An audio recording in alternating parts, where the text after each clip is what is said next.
আমি আহ্বান জানাচ্ছি, In this আসুন spirit, Mr. আমরা President, সবাই মিলে I urge আমাদের সামষ্টিক the অঙ্গীকার Committee of অনুযায়ী Nations এমন একটি শান্তিপূর্ণ, নিরাপদ, উন্নত বিশ্ব গড়ে তুলি যেখানে দারিদ্র্য এবং অসমতা, সন্ত্রাস এবং সহিংস জঙ্গিবাদ, জলবায়ু পরিবর্তন ও সংঘাত এবং বিদ্বেষ ও বৈষম্য থাকবে না। আসুন আমরা আমাদের নৈতিক সাহস এবং রাজনৈতিক প্রজ্ঞাকে কাজে লাগিয়ে আমাদের সন্তান ও পরবর্তী প্রজন্মের জন্য একটি সুন্দর ও নিরাপদ জীবন ও উজ্জ্বল ভবিষ্যৎ রেখে যাই। আপনাদের সকলকে আন্তরিক ধন্যবাদ। খোদা হাফেজ। জয় বাংলা, জয় বঙ্গবন্ধু। বাংলাদেশ চিরজীবী হোক, জাতিসংঘ দীর্ঘজীবী হোক। সবাইকে ধন্যবাদ। Thank you all.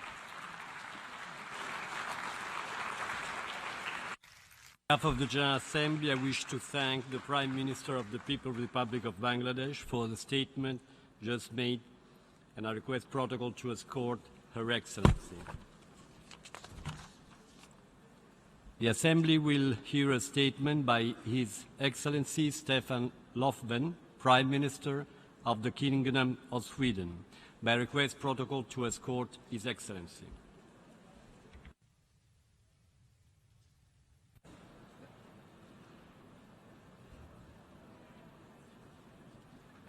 I have the great pleasure in welcoming the Prime Minister of the Kingdom of Sweden, His Excellency Stefan Löfven.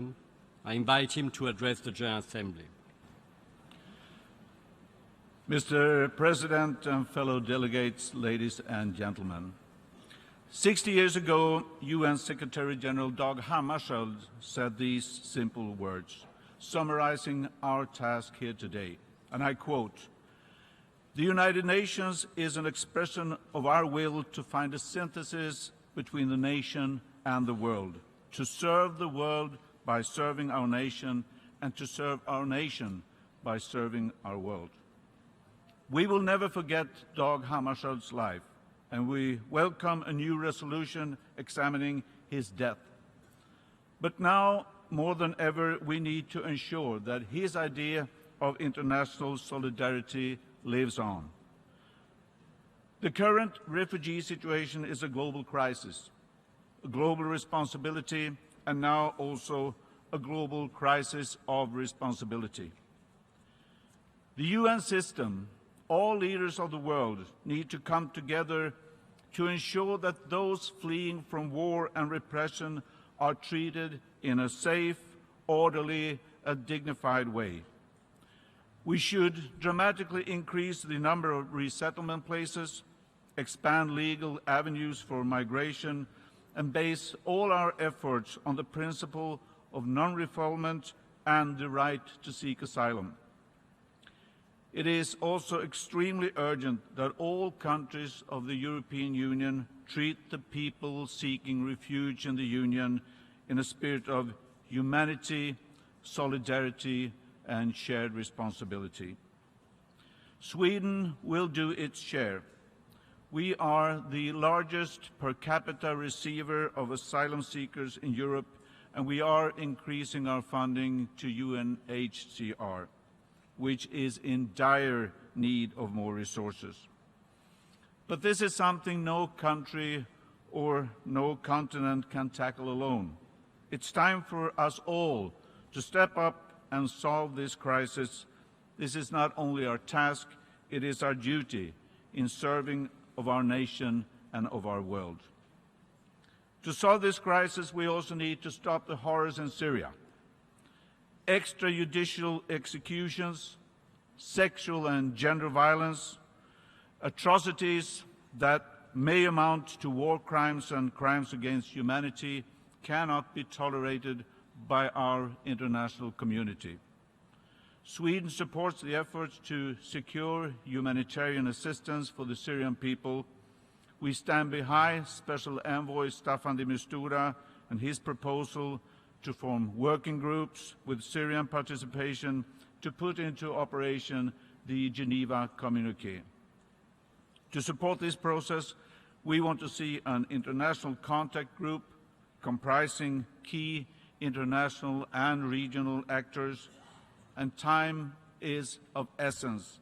The Security Council and its major power must shoulder their responsibility. The bloodbath must end.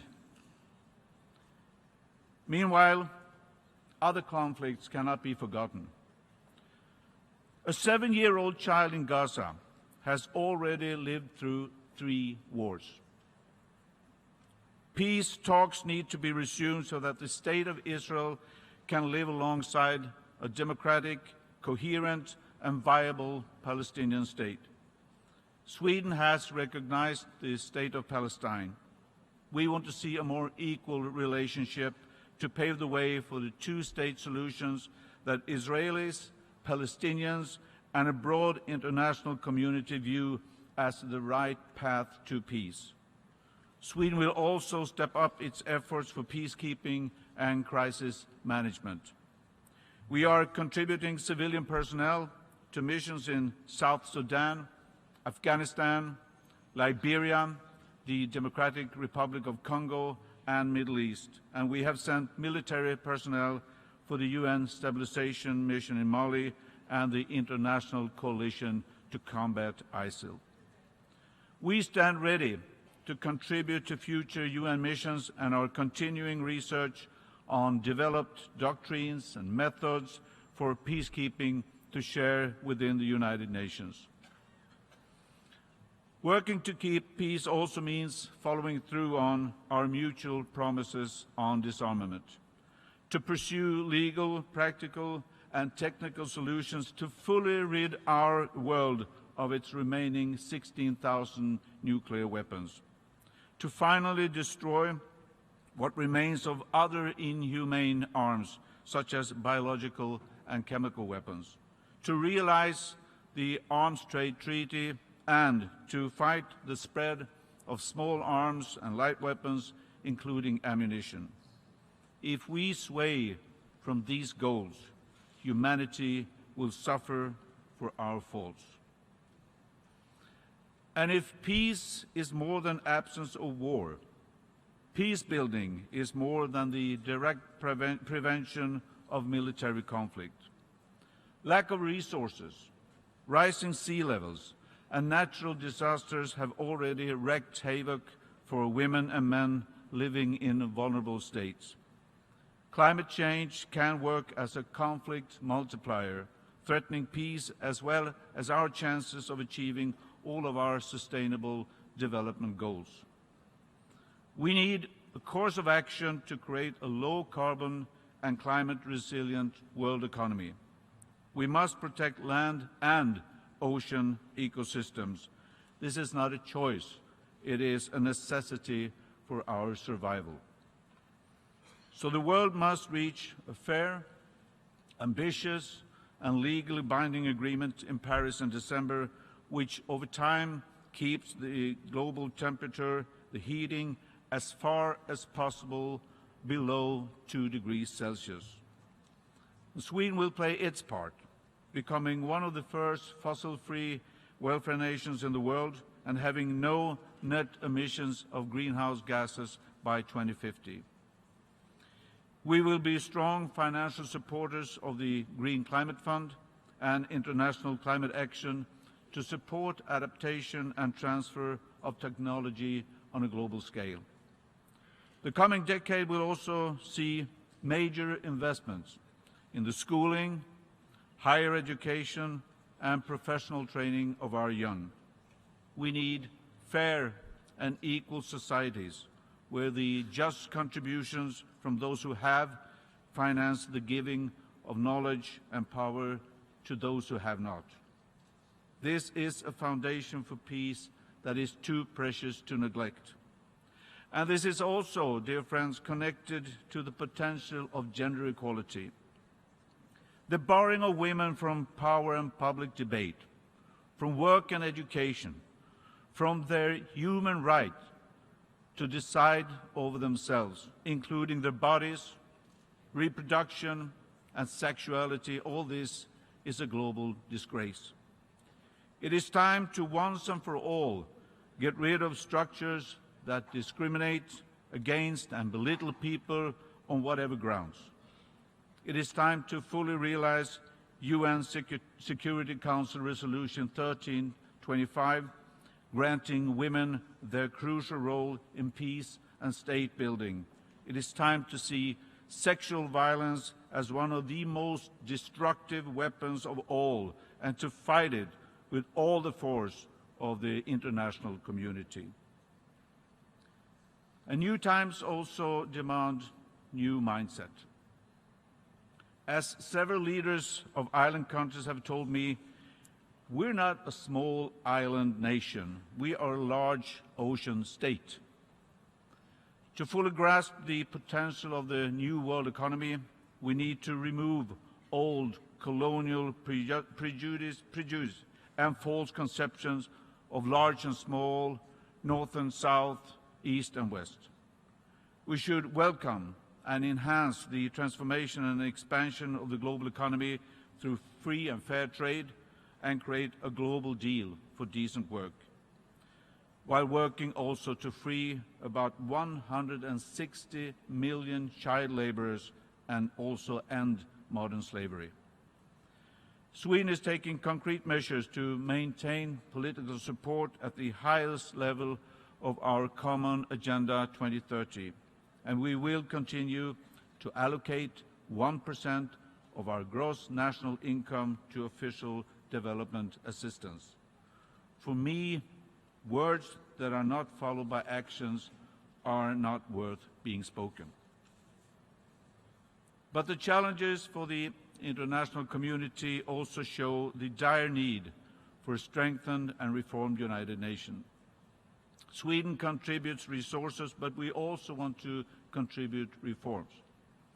We want to make the United Nations more effective, transparent, and fit for purpose. We will work to strengthen cooperation between the United Nations and regional organizations, not least the African Union. Dear friends, in 2017, it will be 20 years since Sweden last took a seat on the Security Council. Over the years, we have stood by those fighting for independence and dignity, and against repression, colonialism, apartheid, and inequality. We now seek your confidence to champion the perspective of small and medium-sized states as a non-permanent member of the Security Council. We will strive tirelessly for a council that can respond swiftly to the security challenges of our time. A council that is more representative, transparent, and effective. A reformed council must reflect the realities of today with adequate representation of Africa, Asia, and Latin America, and we support also efforts to limit the use of the veto. And although we see distress, we also see hope. The agreement of the Iranian nuclear issue was indeed a victory for the idea of diplomacy and shared efforts creating shared progress. Our decision on the new Sustainable Development Goals will, if thoroughly implemented, have the chance to form another landmark in human history.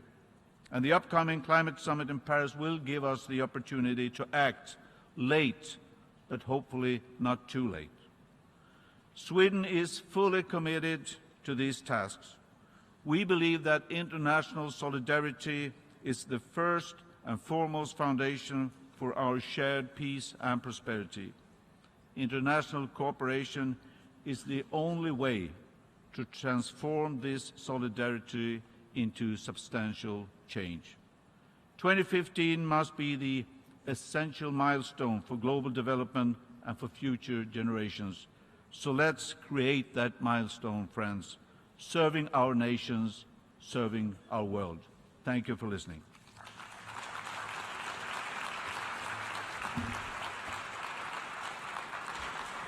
On behalf of the General Assembly, I wish to thank the Prime Minister of the Kingdom of Sweden for the statement just made and I request protocol to escort His Excellency. The Assembly will hear a statement by His Excellency Muhammad Nawaz Sharif, Prime Minister of the Islamic Republic of Pakistan. May I request protocol to escort His Excellency.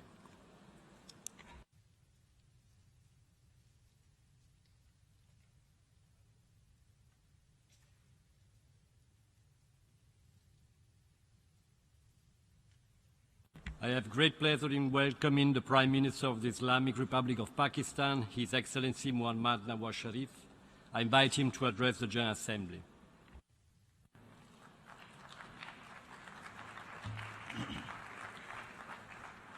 Mr. President, Excellencies, distinguished delegates, ladies and gentlemen, we congratulate Mr. Mogens Lykketoft for his election as President of the 70th session of the UN General Assembly. It is acknowledgement of your distinguished career in public service. We share your commitment to action towards building a more just and stable world.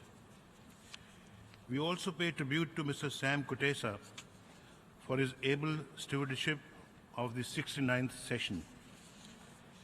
Mr. President, 70 years ago, the United Nations were created for the ruins of the most devastating war the world has witnessed. Its purpose was to build universal peace and prosperity on the basis of equitable principles, cooperation, and collective action. Despite the constraints of the Cold War, the United Nations served the international community as the beacon of hope, the repository of freedom, and advocate of the oppressed, a vehicle for development and progress.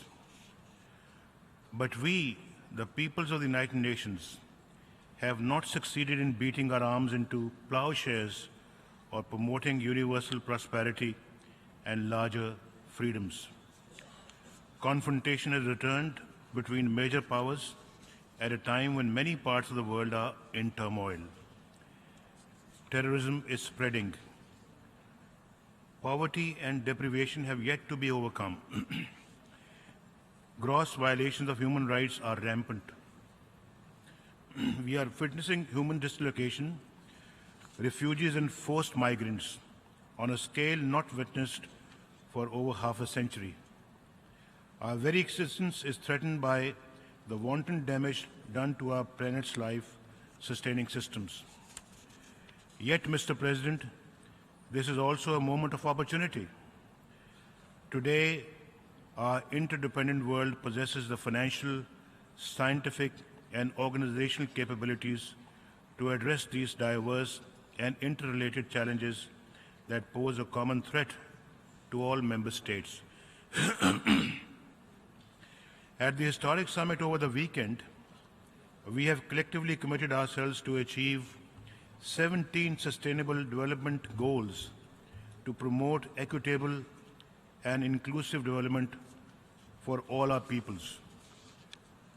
The real challenge remains to mobilize the collective political will and resources to ensure the comprehensive implementation of the agenda we have solemnly endorsed.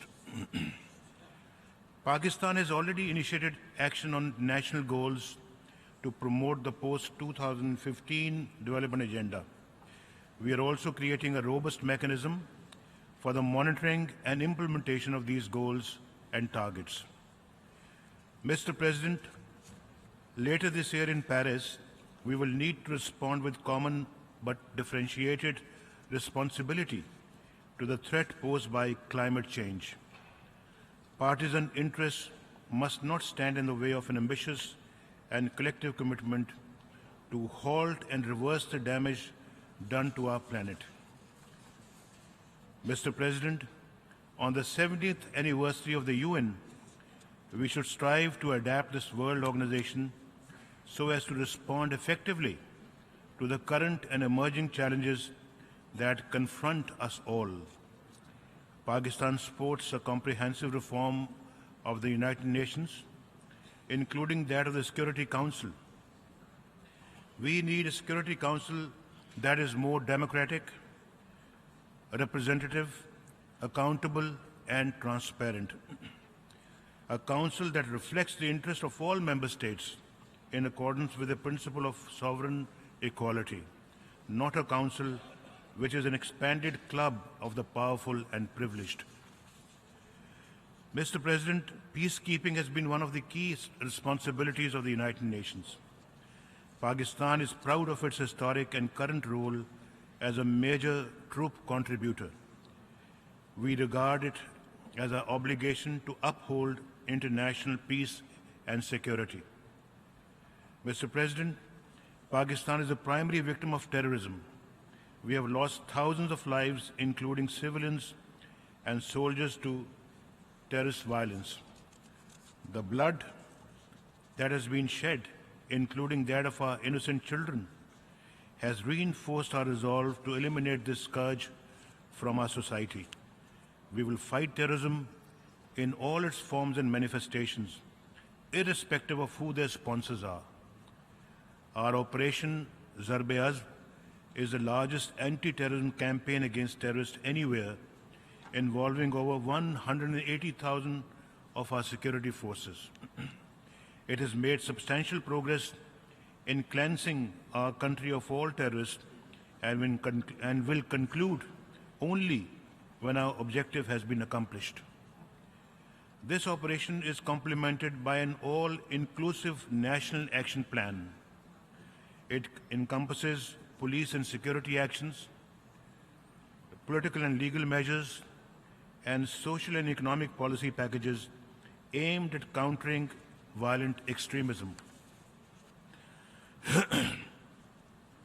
The global threat of terrorism cannot be defeated unless we address its underlying causes. Poverty and ignorance are part of the problem. Extremist ideologies must be opposed.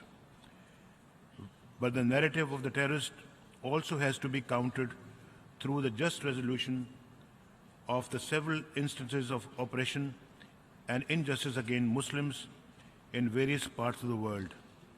Unfortunately, some seek to use the global campaign against terrorism to suppress the legitimate right of occupied peoples to self-determination. Mr. President, the rise and spread of terrorism across the Middle East today poses unprecedented security challenges. Racked by violence, ethnic and sectarian conflicts, and the rise of Daesh, several countries of the region are today the vortex of conflict and instability. Others are being sucked into the quagmire. The tragedy of Palestine has intensified. The accepted avenue for peace between Palestine and Israel, a two-state solution, appears further away today than ever before due to the intransigent stance of the occupying power. Yet as I speak, the proud Palestinian flag is being raised just outside the hall. We hope this is just the first step. We look forward to welcoming Palestine as a full member of the United Nations. Mr. President, Muslims are suffering across the world. Palestinians and Kashmiris oppressed by foreign occupation, persecuted minorities, and the discrimination against Muslim refugees fleeing persecution or war. The international community must redress these injustices against the Muslim people. Mr. President, we welcome the comprehensive nuclear agreement reached between Iran and the P5+1. This shows what diplomatic engagement and multilateralism can achieve. It augurs well for the peace and security of our region and beyond. Mr. President, Pakistan-Afghanistan relations underwent a positive transformation under the advent of the National Unity Government in Kabul. In response to the request from Afghan government and with the support of the international community, Pakistan made strenuous efforts to facilitate the process of Afghan reconciliation. Dialogue did open between the Afghan government and the Taliban, which was an unprecedented first. But it was unfortunate that certain developments stalled the process. Thereafter, militant attacks intensified, which we unequivocally condemn. Pakistan will persist in the endeavor to help resume the dialogue process and promote peace and stability in Afghanistan. We can, however, do so only if we receive the required cooperation from the Afghan government.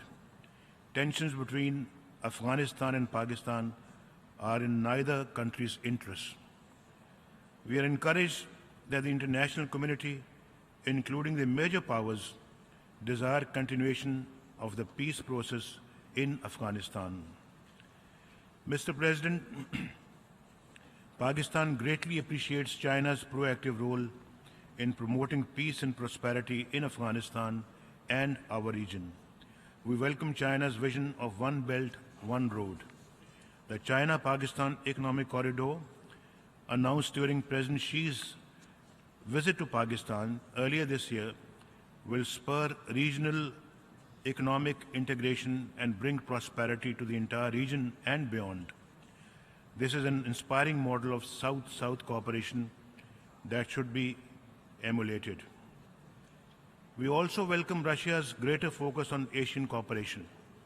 The Shanghai Cooperation Organization, which Pakistan will be joining this year as a full member, holds great promise for promoting regional connectivity. Mr. President, the history of South Asia is one of the missed opportunities. Among its dire consequences is the persistence of poverty and deprivation in our region. Development is my government's first priority and has underpinned my policy to build a peaceful neighborhood. Our peoples need peace to prosper.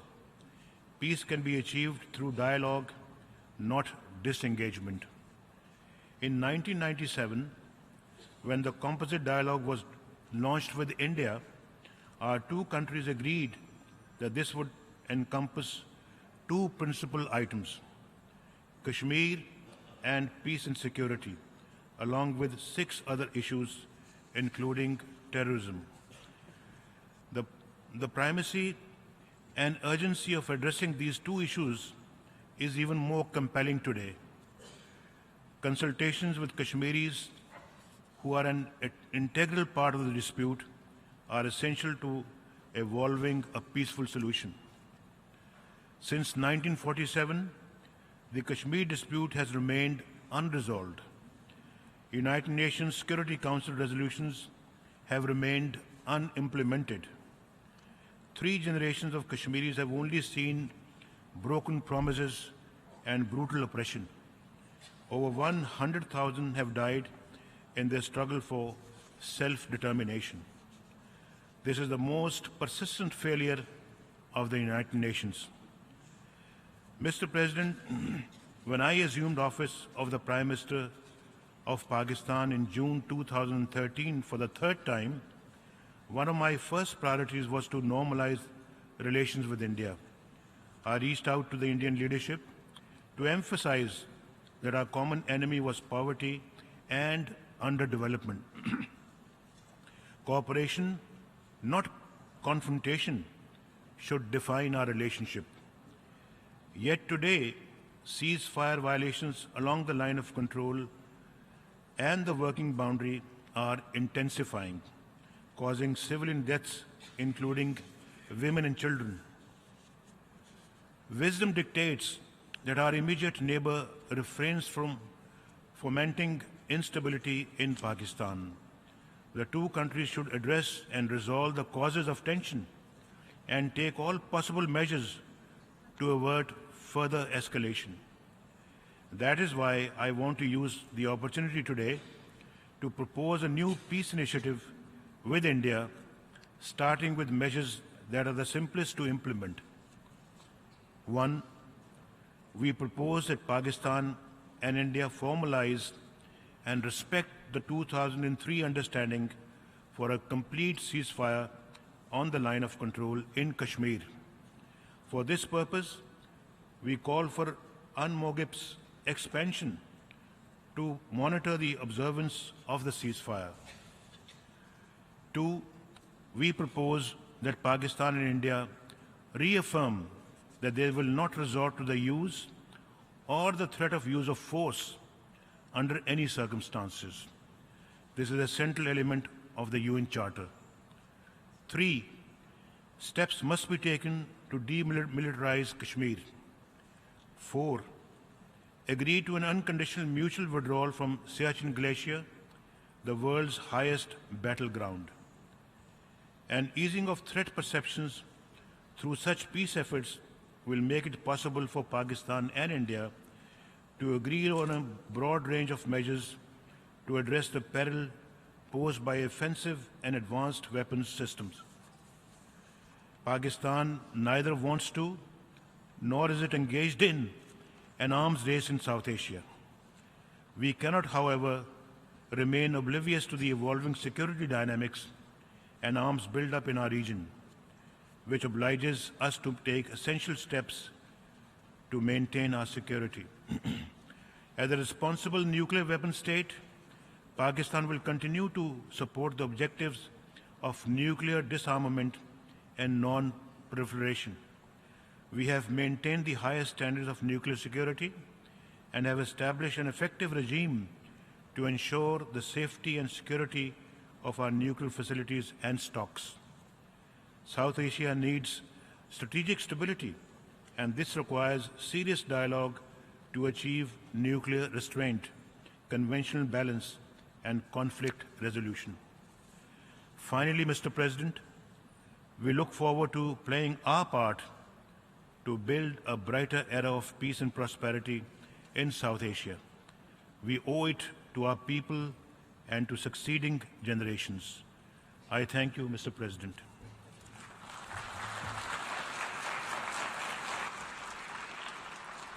On behalf of the General Assembly, I wish to thank the Prime Minister of the Islamic Republic of Pakistan for the statement just made, and I request protocol to escort His Excellency. The Assembly will now hear a statement by Her Excellency Erna Solberg, Prime Minister of the Kingdom of Norway. May I request protocol to escort Her Excellency.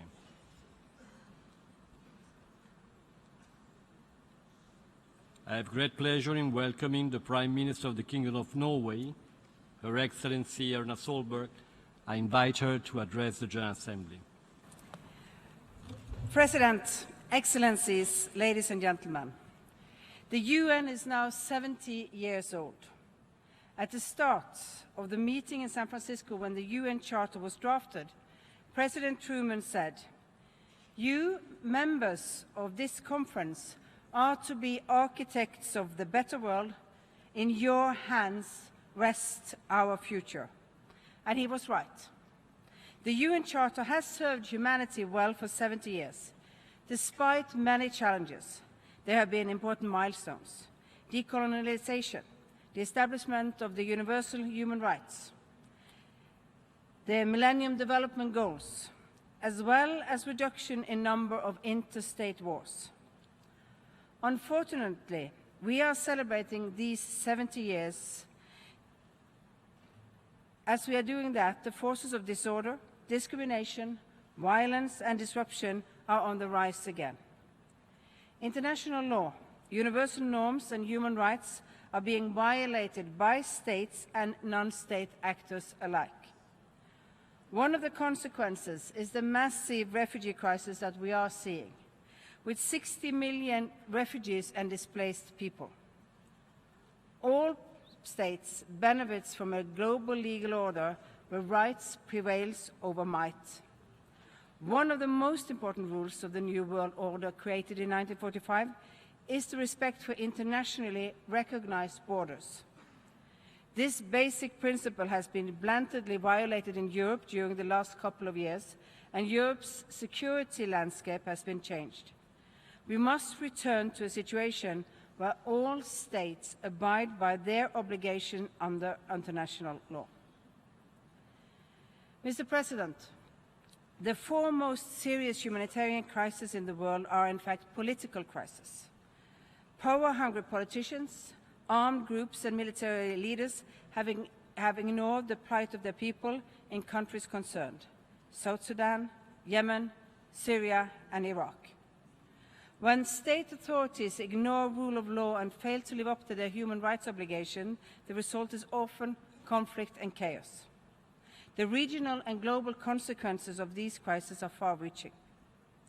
During the course of 2015, the UN has been carrying out 3 important reviews of peace operations, of the peace-building architecture, and of Security Council Resolution 1325.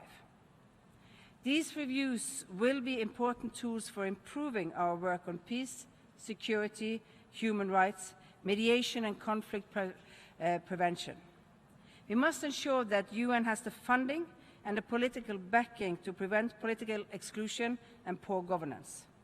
Then we will be better able to prevent armed conflict and the resulting humanitarian crisis.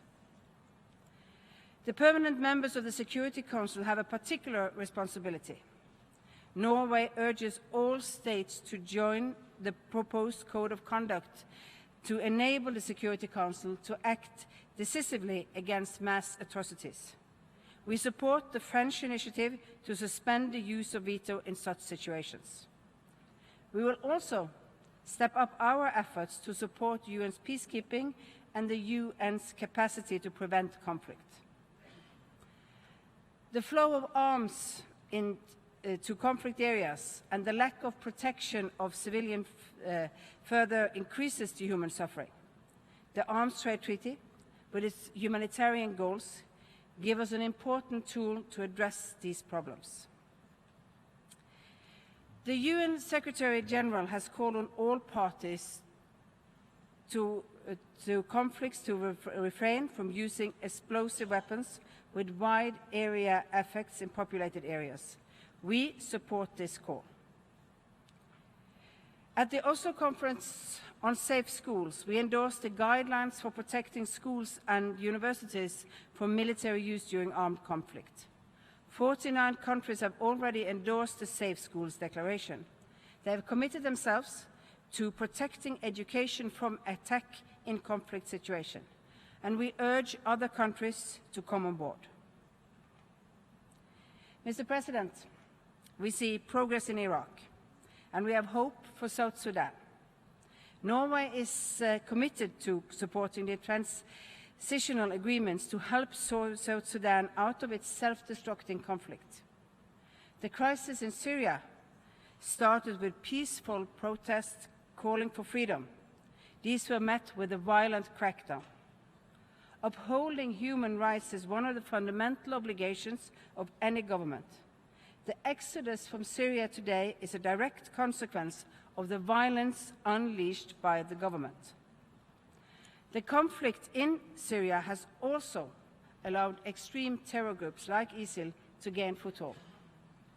Now, both the government and non-state groups such as ISIL and the Nusra Front are committing monstrous atrocities.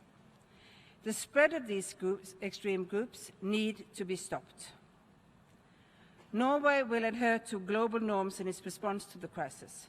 We are receiving refugees at our borders in line with the UN Convention of Refugees of 1951 and our international human rights obligations. We have agreed to take a high number of refugees from Syria's neighboring countries for resettlements under UN quotas. We are taking place in the rescue efforts in the Mediterranean. We have already doubled our humanitarian aid to Syria and the region this year, and we will increase our aid further. We will be hosting a donor conference in cooperation with Germany and the UN. When leaders fail to shoulder their most basic responsibilities, the international community must make use of the tools the United Nations has at its disposal. The UN has established many global standards. 15 years ago, the UN Security Council adopted Resolution 1325 on women, peace and security.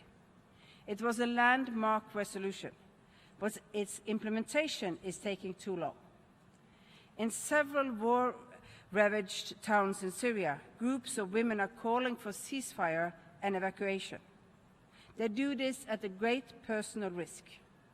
Their bravery should inspire us. We must intensify the implementation of the Security Council resolutions on women, peace and security. Mr. President, 70 years ago, we set out to eradicate extremism. The fight against extremism must be maintained also in our countries. Extremism is once again raising its head in different shapes and forms. The ideology of disorder, discrimination, violence, and disruptive dominates the ideology of ISIL, Al-Qaeda, and their various affiliates. International cooperation at all levels is essential. In June, Norway hosted a European conference on countering violent extremism, where a European youth network was launched. The UN Global Counter-Terrorism Strategy will remain a cornerstone of our efforts. We also welcome the Secretary-General's initiative to develop a new UN plan of action. And I would like to highlight the importance of including girls and women in the planning and implementation of efforts to counter violent extremism. Mr. President, the recently adopted Sustainable Development Goal is another example of the important role UN continues to play. We know that health and education are fundamental for inclusive growth and jobs. Ebola was a wake-up call for us all. Education is also crucial for conflict resolution and for rebuilding societies. However, we need to address the considerable financial gap in the field of education. A first step is the International Commission on Financing of Global Education Opportunities. This commission was announced at the recent Oslo Summit on Education for Development. Norway will double its investment in education in the period 2014 to 2017. But sustainable development will not be possible without respect for human rights. It's therefore vital for the UN to have a strong and assertive human rights pillar. Unless we provide adequate funding for the human rights efforts, we will not be able to achieve the results we want and we need. The UN should not be seen as a costly burden. It provides win-win solutions for all member states. And let me highlight two areas where this is particularly clear. The United Nations Convention on the Law of the Sea has been called the Constitution of the Oceans. It provides a clear framework for all activities in oceans and seas. It regulates the rights and duties of various states, and it should be used to the full to decrease tension, prevent conflict, and find peaceful solutions. Climate change is a fact. The Climate Summit in Paris later this year is our opportunity to shoulder our responsibility and to take action. We, the Member States, must grasp this opportunity for the sake of our future as a nation and as a global community. Mr. President, we can be the generation that defeats extreme poverty.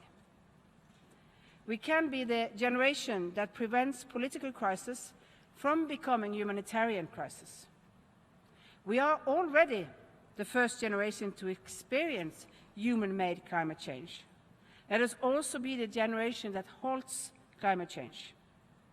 And we can be the generation that finally realizes that the right to education for all. With the UN Charter as our starting point, we must adapt our global norms to address new challenges. The forces of disorder, discrimination, violence, and disruption must be stopped. The UN is a crucial arena for developing common measures to address common threats. We must use it to the full if we are to meet the threats that we are facing today, from climate change to terrorism. We can thus ensure that the UN continues to serve humanity well for the next 70 years. The UN members can still be, in Truman's words, the architects of a better world. Thank you, Mr. President.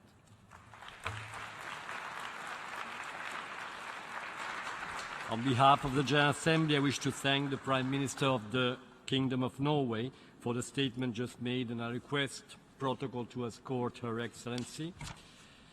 The Assembly will now hear a statement by His Excellency Josiah Voreke Bainimarama, Prime Minister of the Republic of Fiji. I request protocol to escort His Excellency.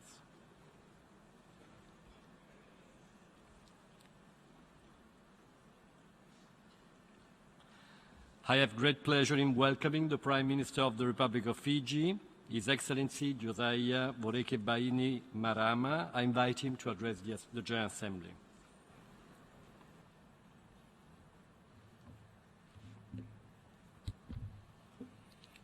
The President of the General Assembly, the Secretary General of the United Nations, Your Excellencies, distinguished guests, Bulavinak, and a very good morning to you all. Sorry, a very good afternoon to you all. Mr. President, I would like to add my congratulations on your election to those other national leaders who have spoken before me. I wish you all success in guiding this 70th session to a productive and meaningful conclusion. I also want to thank His Excellency Mr. Sam Kutesa for his outstanding leadership during the 69th session.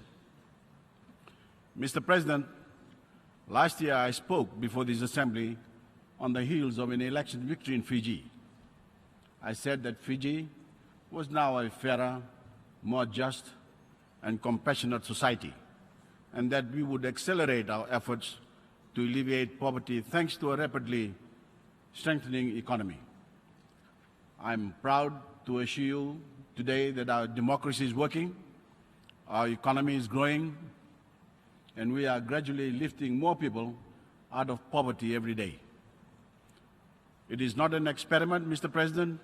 It is a very real and revolutionary change in the way we Fijians govern ourselves and treat one another. Mr. President, I will not tell you that it has been easy, because it has not. But we have had 1 year of the give and take of parliamentary democracy based on a common and equal citizenry under a constitution that values each Fijian equally, regardless of ethnicity, regardless of birthright, faith, gender, social condition, or geography. This is a first. In the past, we had elections. Today, we have elections that do not produce the tyranny of the majority. Times have sometimes been raucous as we battle over ideas and exchange charges on the floor of Parliament, in the media, and before the public. Democracy sometimes seems messy and chaotic and prone to petty squabbles, but it is a price we Fijians gladly pay for the chance to enjoy democracy's many blessings. As is natural, our society is now also more compassionate and our economy more robust. We have carried out wide-ranging social and economic reforms designed to free the energies of our people, encourage investment, create employment, and lift up the poor and marginalized in Fiji. We have introduced free schooling at the primary and secondary level for the first time, and made great efforts to bring the benefits of government programs, technology, and the modern market to people in remote and underserved areas of the country. Infrastructure development, roads, electricity, water, and healthcare are our priorities. Results, Mr. President, have been encouraging. Our economy has grown at more than 4% for the last 3 years, including a rate of more than 5.3% in 2014. National and international economic experts expect us to meet or exceed that figure this year. Investment, particularly domestic investment, is booming. Construction is up, tourism is up, we have a healthy surplus in foreign exchange reserves, and job openings have increased substantially. This shows, Mr. President, that Fijians are confident. They believe in themselves, they believe in our democracy, and they believe in our country's future. This is the most sustained period of economic growth in our history, and it is part of a revolution of initiative and energy directly linked to our new democracy. Mr. President, dedication to basic human rights is the foundation of democracy. No democracy can survive if the rights of each person are not sacred, if the state fails to protect or even works to undermine the individual's ability to think and believe and worship as he or she chooses. No democracy can survive if elections only mean that the winners take all. No democracy can survive if it does not enshrine human dignity as a right and make its best efforts to provide socio-economic rights as provided for in our Constitution. Mr. President, we have made believers out of people who once doubted and criticized us. We have overcome sanctions and isolation that were imposed by other democratic nations in the mistaken belief that they would push us to democracy. In fact, Mr. President, we needed no push. We were already committed to that path. What we needed, Mr. President, was engagement and support, and I'm pleased to say that we have it again at last. It is clear that we have fashioned our own democracy on dedication to the rights and dignity of each person in Fiji, and we bring that dedication to our work in the United Nations. Mr. President, since Fiji established its mission in Geneva last year, my government has worked energetically with the human rights community. Earlier this year, I addressed the Human Rights Council in Geneva, outlining Fiji's human rights priorities, particularly as they relate to our progressive Bill of Rights in the 2013 Fijian Constitution. Fijians now enjoy an unprecedented level of protection enforced through an independent judiciary and human rights and anti-discrimination commission. I have invited a number of special mandate holders under the Human Rights Council to visit Fiji, and I am pleased that the Special Rapporteur on the right to education will visit Fiji within a year to assess and support my government's initiative and efforts to strengthen the right to education. Fiji is also committed to ratifying the core human rights instruments in the not-so-distant future. This is a solemn commitment that flows naturally from our basic belief that all Fijians have the right to live with dignity. We understand that this will carry additional obligations towards our own people, obligations we are eager to take on. As we participate in the Human Rights Council, we find yet again that the voice and the unique concerns of the Pacific small island development states have trouble being heard. We have a unique perspective of the world to share with the international human rights community. This includes calling attention to the detrimental effect that climate change is having on our ability to extend and strengthen human rights in the region. It also includes educating others to the challenges many of us face in creating proper institutions and changing long-held cultural attitudes that can be obstacles to full respect for human rights. These are issues that Fiji will continue to bring forward now and as a member of the Human Rights Council for the term 2018-2020 if we are elected. Mr. President, like our neighbors in the South Pacific and other small island developing states, we see the bright future we have chartered for ourselves dimmed by the prospect of climate change and sea level rise.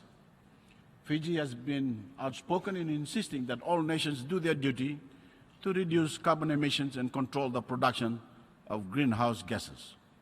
Fiji is making strenuous efforts to do its part, but our part in creating this crisis is very small, practically negligible.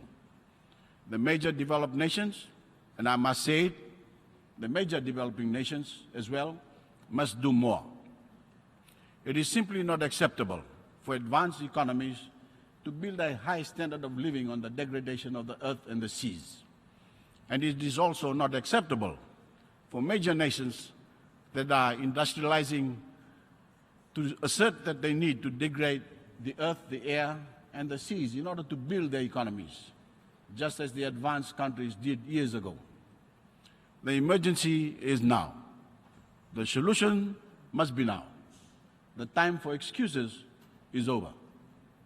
Earlier this month, Mr. President, the Pacific leaders at the third summit of the Pacific Island Development Forum, adopted the Seward Declaration on Climate Change. This landmark declaration clearly sets out the agreed demands of the Pacific Island developing states for an acceptable outcome at the UN Climate Conference in Paris later this year.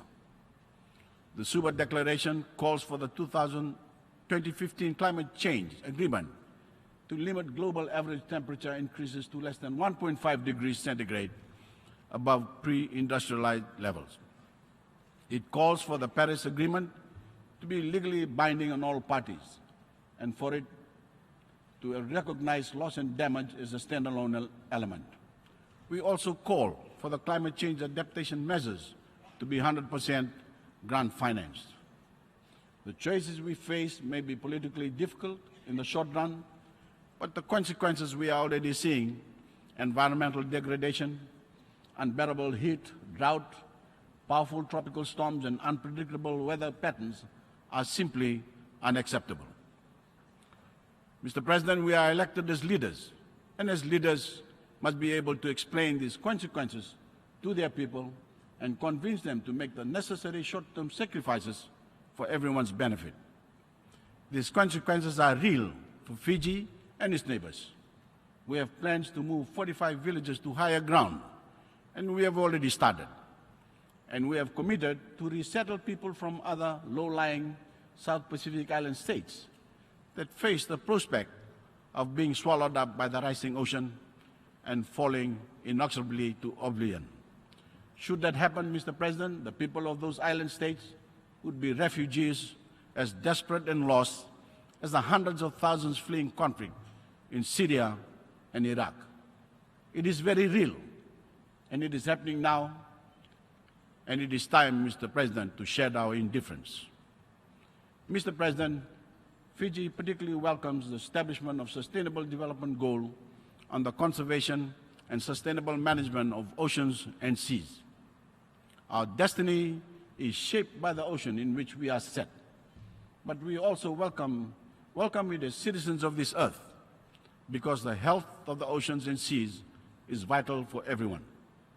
In the Pacific Ocean, for too long now, we have observed the decline in our ocean's health, as evidenced by dying coral, marine pollution, damaged coastal ecosystems, declining fish stocks, and ocean acidification.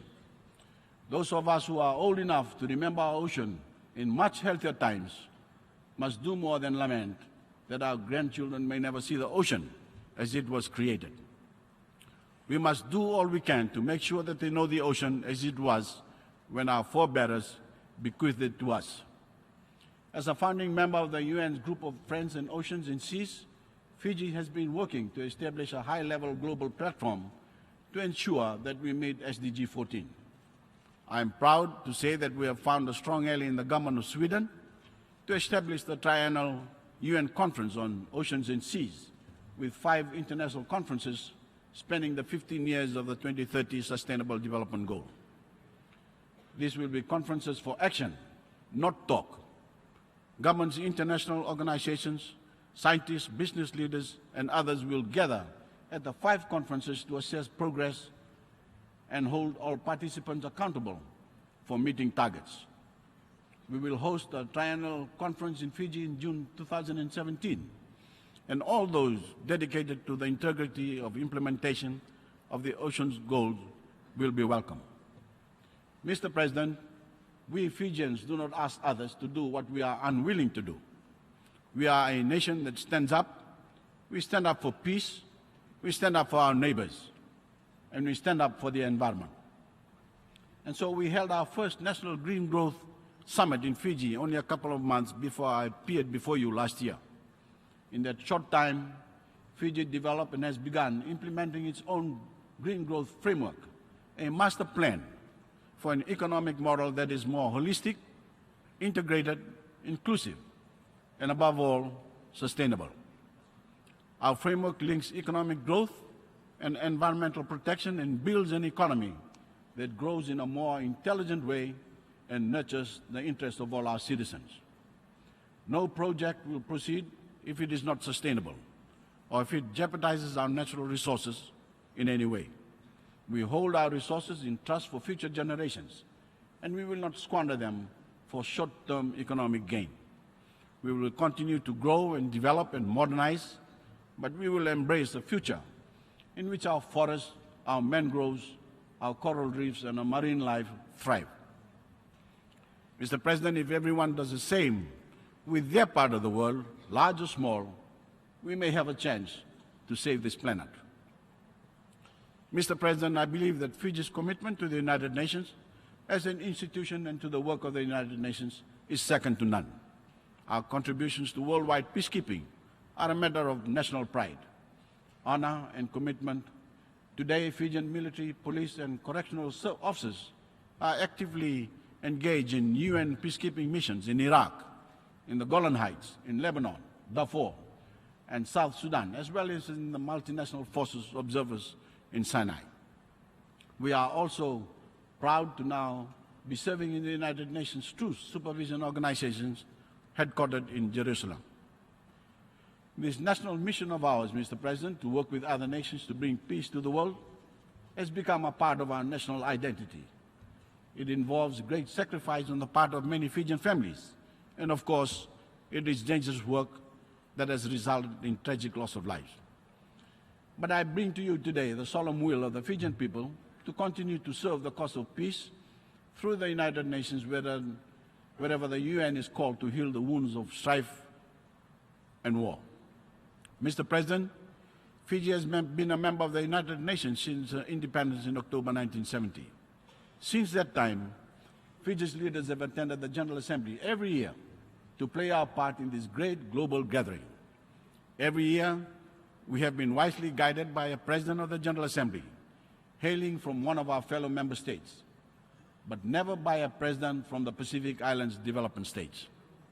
We believe, Mr. President, that the time has come for the Pacific Islands to provide the Assembly's President, and we have put forward a candidate for the Assembly's 71st session.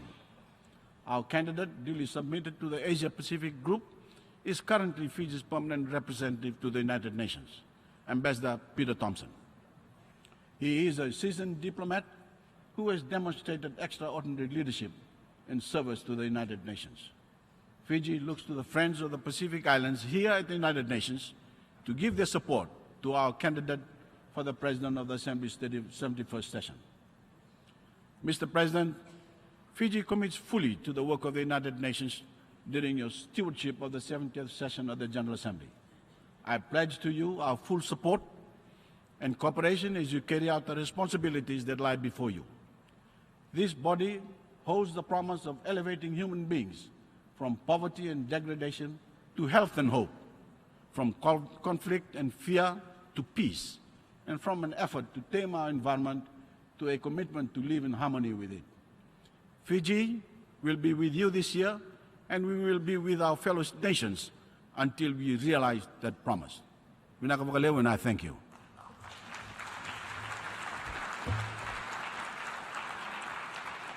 On behalf of the General Assembly, I wish to thank the Prime Minister of the Republic of Fiji for the statement just made. Request protocol to escort His Excellency. The Assembly will now hear a statement by His Excellency Joseph Muscat, Prime Minister of the Republic of Malta. By request protocol to escort His Excellency.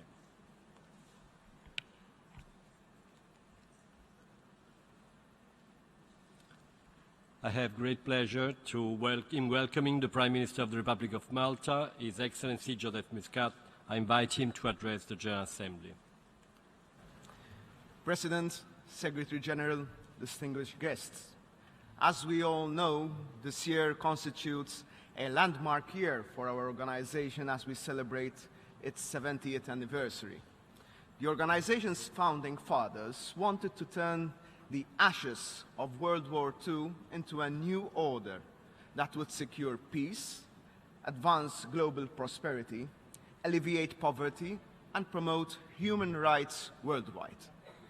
They wanted to create what they termed a strong United Nations and a better world. As we commemorate this 70th anniversary, let us stop and ask whether today's world is really a better one. In an era of negativity and media onslaught on global problems, it would be easy to answer no. And there are valid reasons to do so. But our duty as standard bearers of optimism is to defy the logic of pessimism and answer yes. Indeed, the problems are many, but the world has never experienced such a degree of commitment by global citizens who look beyond the notion of traditional nation-state and come together as a global community. The United Nations has contributed significantly to transform our world in a safer and more just place for humankind. It has contributed towards the eradication of disease, the promotion of justice, freedom and human rights, the attainment of peace in different parts of the world, and to stemming the proliferation of weapons of mass destruction. The mediating efforts, the peace-building, the peacekeeping successes shepherded by the United Nations have seen more people being able to determine their destiny. The Millennium Development Goals have spurred us on in our commitment to seek a better life for the poor and the malnourished, and we have now adopted the Sustainable Development Goals. If proof were needed that the UN can actually make a difference, this is it. Indeed, if we reflect over the past 70 years, I believe there is much we can be proud of. The question that needs to be addressed, however, is not whether the United Nations has been a force for good, which is very obviously that it has been, but whether in today's vastly different world, it is still capable of meeting its challenges. This organization, I believe, is still a work in progress. We continue to live in a vastly uneven world plagued by conflict, inequality, and injustice. New and profound challenges have emerged, many of which are global in nature, and which therefore require global solutions. Last year, I stressed that more attention needed to be focused on the plight of migrants in the Mediterranean, the cradle of civilization that has now sadly been turned into a graveyard. My country finds itself at the crossroads between the Middle East, Europe, and Africa. The tragedy that is occurring so close to home is so starkly evident and of immense concern to us. We are the only country in Europe, and probably the only country around the world, that dedicates 100% of its limited military resources to saving people at sea each and every day. Last April, we witnessed the funeral of 24 migrants who perished together with 800 others in what is probably the worst ever recorded capsizing of a boat laden with migrants in the Med. These unnamed individuals were mourned by all of us. Sadly, however, this was not the last tragedy.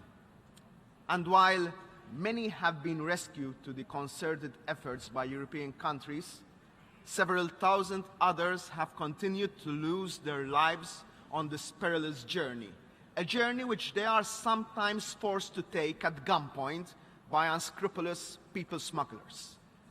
Indeed, so far, this year has broken all records in terms of desperate people attempting to flee from persecution and hopelessness in search of a better life and to attain the right to live in peace, free from anxieties, poverty, and persecution. We see it happening in the Mediterranean Sea.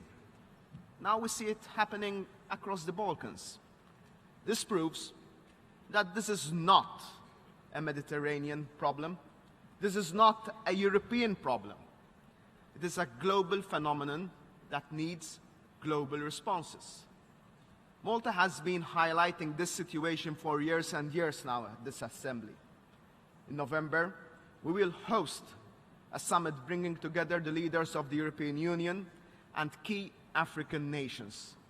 The Valletta Summit will be an opportunity to enhance our dialogue and improve our understanding in an attempt to address this issue comprehensively, in a spirit of partnership and cooperation with all the countries involved. It is expected to build and strengthen the present frameworks of action in the field of migration in an effort to address the phenomenon in a more holistic manner and in order to reap the opportunities presented whilst dealing with the challenge of forced displacement. The first priority must remain the saving of lives. This is our moral duty as human beings. Europe intensified its search and rescue operations in an attempt to reduce the loss of lives. Then we are providing assistance and refuge to those who qualify. Nevertheless, an important and necessary part of the effort by the European Union requires a more committed response to taking on the smugglers before they can put the lives of more innocent people at risk. The international community should be under no illusion. When it comes to these criminals, we are dealing with individuals who feed on the desperation of innocent people. In the process, they are making a fortune, money, which is also being used to finance other criminal activities, probably even terrorism. These people must be held accountable for their crimes and must be brought to justice. Efforts to combat these networks must be in the first instance stepped up nationally and regionally.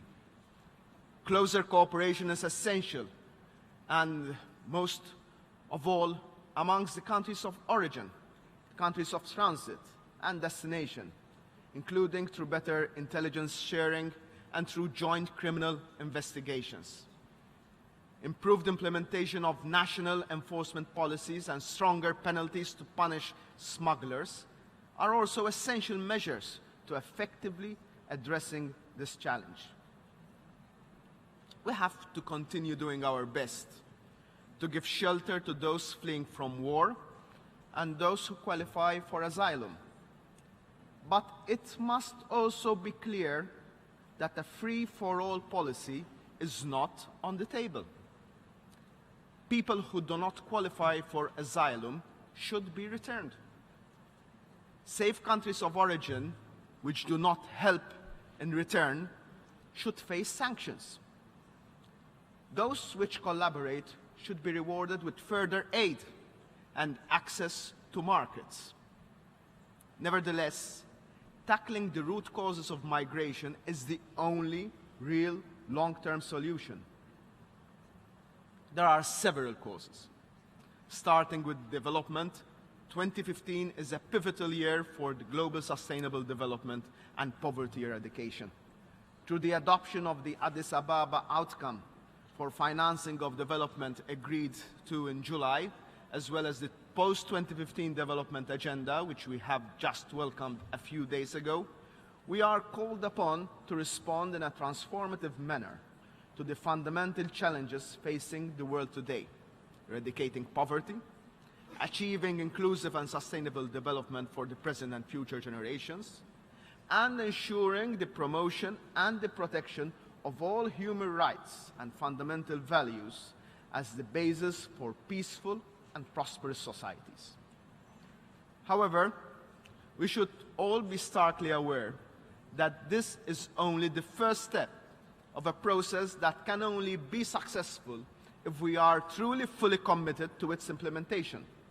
Of all these efforts shall, however, be futile unless we clearly and in a determinate manner address the long-standing conflicts in the countries of origin and transit.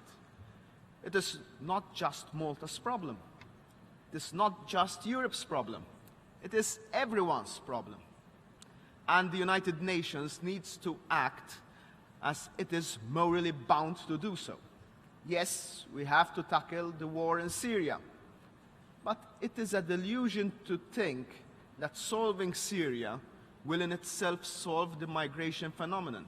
What about Somalia, Eritrea, and the whole list of forgotten conflicts generating mass displacement of people. What about climate change that is expected to displace so many people? Even in the best case scenario, we live in a world that will have mass displacement of people as a key feature. This is because we need to recognize that it is not only desperation that moves people, it is also aspiration. People aspire to a better life for themselves, for their families. And at a time when the world is getting smaller, mothers and fathers, such as ourselves, will set on the move, believing, rightly or wrongly, that they will secure a better future for their children. Thus, we need tools and institutions to set out rules and tackle the phenomenon on a permanent basis, not simply as a humanitarian effort, but as an economic, social, and environmental framework to anticipate and manage these flows. I come from a family of nations that has been very much in the news for failing to agree unanimously on a mandatory distribution system for refugees. I was one of the most vociferous critics in Europe, indicating our failures. Nevertheless, I stand in front of you today as a proud European. Can anyone mention to me another group of nations that has gone so far as to agreeing, albeit with considerable birth pangs and bruises, to such a system? There is none. Only Europe did this so far. So I ask, where is everyone else? We made a first step. Now the global community has to follow. The United Nations is the forum to do that. At the end of World War II, nation-states realized that their financial system was broken, and they could no longer aspire to operate in a vacuum. The Bretton Woods Agreement laid the basis for rules and institutions to tackle the new reality. We now need a Bretton Woods of migration. Rules and institutions that see that all the members of the international community, and not just the few, share and shoulder the phenomenon of mass migration with both legal channels and instruments to deal with the crisis. In other words, there should not be a European quota, but a global quota system for migrants, not only for this, but for all crises. I urge for such a discussion to begin. And let us not let the people smugglers, the criminals, decide for us. Let us read the writing on the wall and lay the foundations to this new system.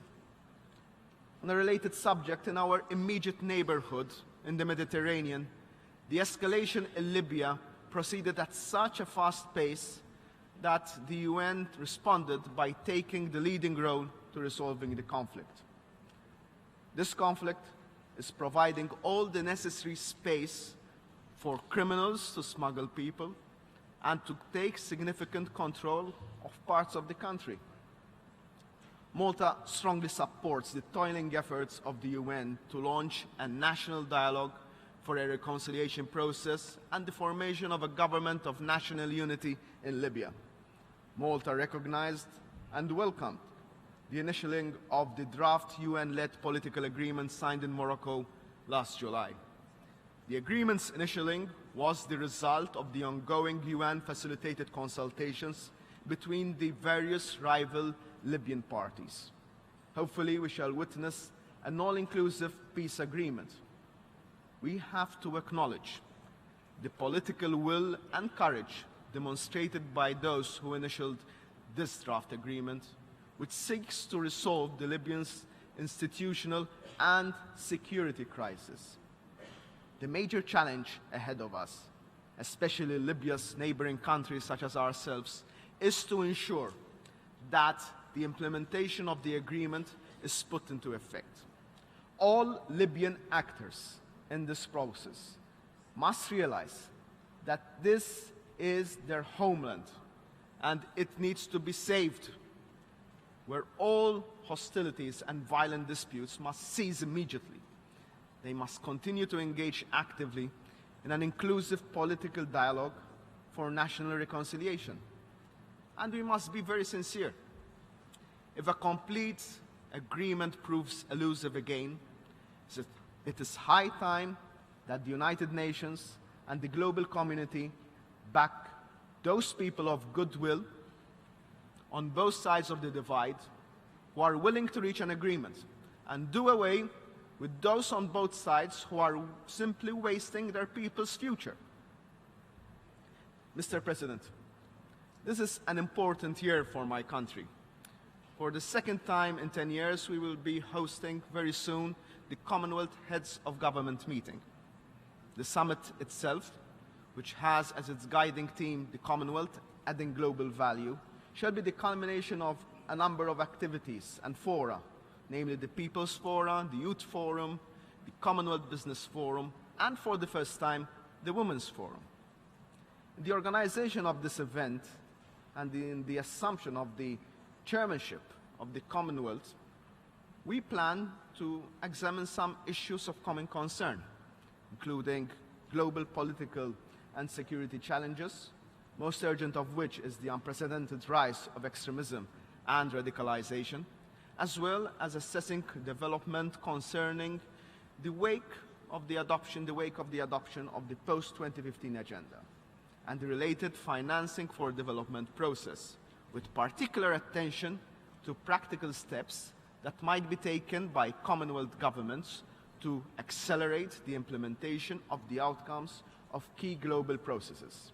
Malta is confident that the Commonwealth can also provide added value to the international debate on climate change, particularly since this gathering will take place on the eve of COP21. Climate action will feature very high on the summit agenda, noting that the Commonwealth gathers together disparate countries from all the continents, from vulnerable island states to G20 economies.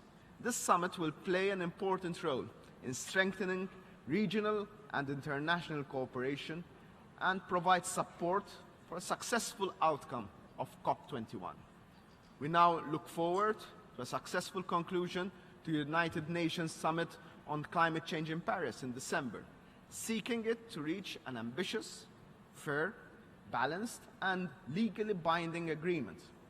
We must be principled and practical in our approach in order to achieve these results. Malta believes that climate change is a decisive challenge which, if not urgently managed, will put at risk not only the environment, but also world economic prosperity, development, and more broadly, stability and security.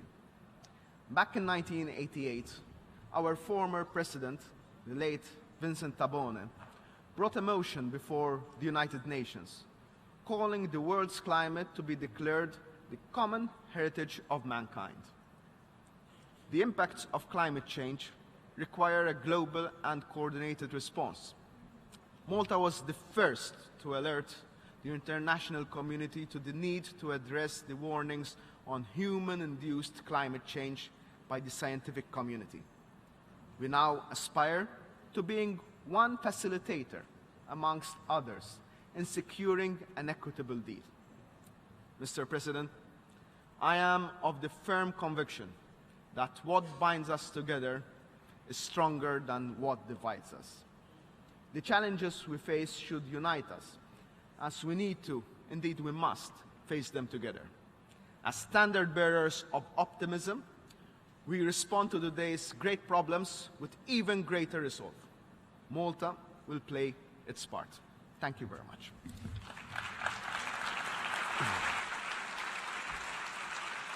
On behalf of the General Assembly, I wish to thank the Prime Minister of the Republic of Malta for his statement, and I request protocol to escort His Excellency. The Assembly will hear now a statement by His Excellency Charles Michel, Prime Minister of the Kingdom of Belgium. May I request protocol to escort His Excellency.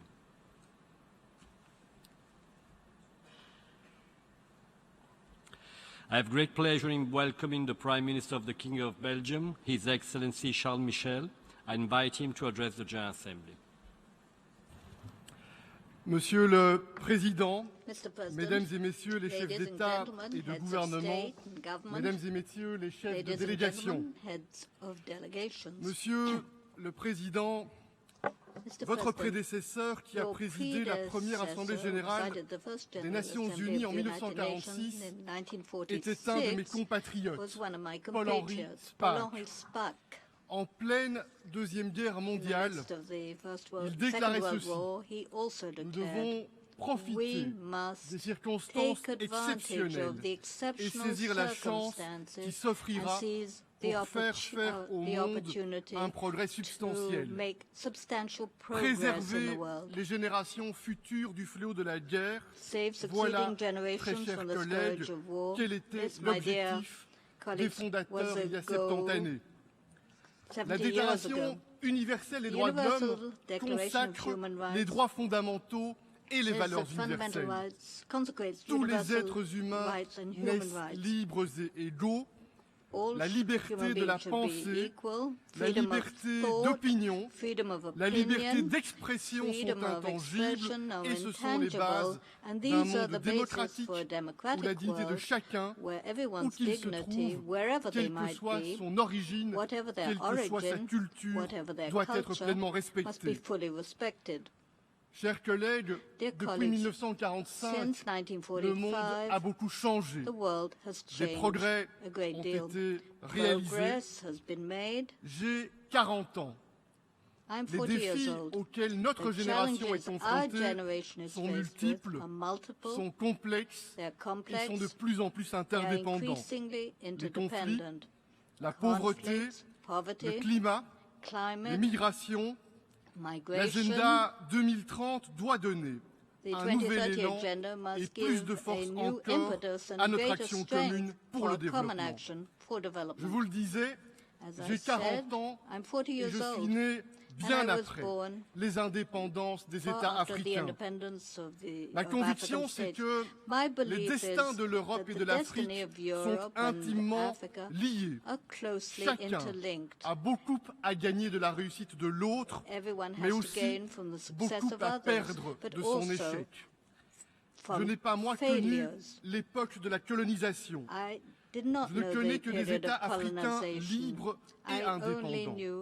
Je n'ai donc ni sentiment de nostalgie, ni sentiment de culpabilité, mais par contre, j'éprouve bien un sentiment de responsabilité.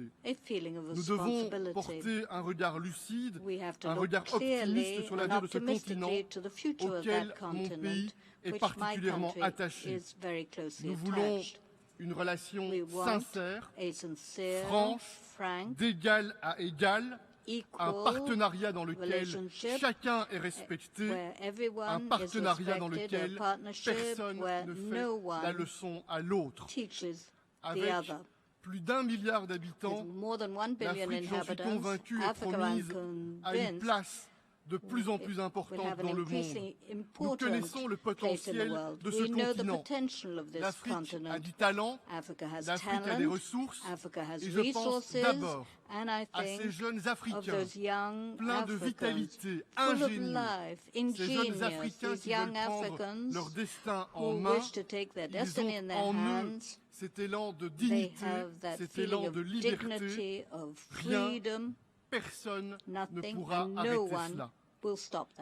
Chers collègues, la première condition pour le développement, c'est le respect de l'état de droit et la garantie des libertés personnelles.